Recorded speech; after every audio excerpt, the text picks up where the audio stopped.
So step 3 in this Nosby how-to is to purchase supplies. So now that you've collected the images, now you got to go out and get the stuff to actually make the vision binder. I've created a supply list for you, and this list is also included under step 3 in the Nosby how-to using the checklist format.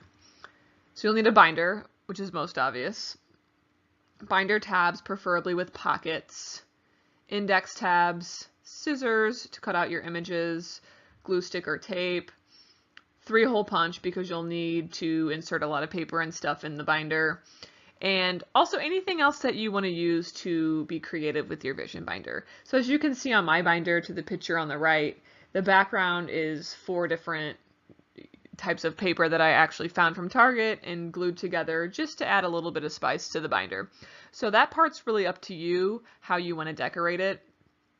Be creative as much as you want to be. But this list here is the basic list of the things that you'll need. And when it comes to the tabs, I wanted to show you what I actually bought so you know how I use it.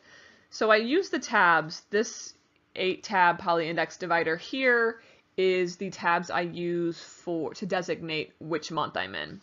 So my binder only holds 6 months worth of content because that's really all the binder can hold. I have a regular 1-inch binder.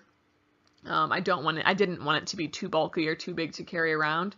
And like I said before, I create 6-month goals, and that's kind of kept in the very beginning of the binder, and then the following 6 months follow. So this will be January, February, March, etc.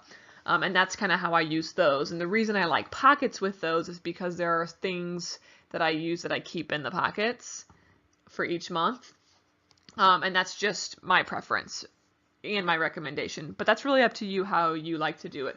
And these 5-tab poly index dividers I use for the weeks. So, you know, this one here would be January, this would be week 1, week 2, week 3, week 4, and then typically I'll do just a recap of the month after that. So that's kind of how I use those tabs and why I suggest using the tabs that way. So that completes the supply list. Now we will move on to step 4.